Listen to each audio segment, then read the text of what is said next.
घने बाल किसे नहीं पसंद। बाल हमारी पर्सनालिटी को और भी खास बनाती हैं और बालों को खास बनाती है कंघी। लेकिन क्या आपको पता है ये कंघी अगर अच्छी नहीं होगी या आप सही तरीके से कंघी नहीं करेंगे तो आपको स्कैल्प से जुड़ी समस्याओं का सामना करना पड़ सकता है।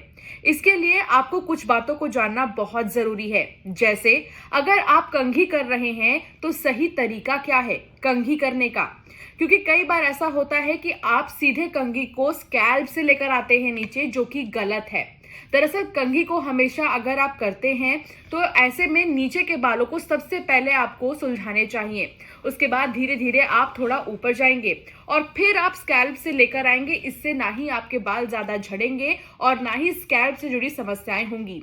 अगर आप कंघी नहीं साफ करते, अगर आप हफ्ते दर हफ्ते भूल जाते हैं कंघी साफ करना, तो ऐसे में आपकी कंघी में बहुत सारे बैक्टीरिया जम जाते हैं जो आपके स्कैल्प के लिए बेहद हानिकारक साबित हो सकते हैं। अब ऐसे में सवाल ये भी आएगा कि आखिर कंघी हम इस्तेमाल तो कर रहे हैं, हम कंघी धो भी रहे हैं, लेकिन अच्छी कंघी कौन सी हमारे बालों के लिए? तो कई बार आपने मार्केट में नीम के लकड़ी की कंघी, बैम्बू के लकड़ी की कंघी भी देखा होगा। ये सिर्फ एक मार्केटिंग भर के लिए है, बल्कि अगर आप कोई भी कंघी इस्तेमाल कर रहे हैं तो उसको हफ्ते दर हफ्ते धोना बहुत जरूरी है। लेकिन आप धोएं कैसे? उबलते हुए पानी में आप इस कंघी को डालकर, नमक डालकर अपने पुराने टूथब्रश से साफ कर सकते हैं। इसके अलावा आप अगर चाहें तो दूसरे कंघी का भी इस्तेमाल कर सकते हैं। हर 6 महीने में आप कंघी भी बदल सकते हैं। कंघी का रोल इसलिए भी इंपॉर्टेंट होता है क्योंकि आपके सर में कैसी चीजें आप इस्तेमाल कर रहे हैं ये बेहद जरूरी है।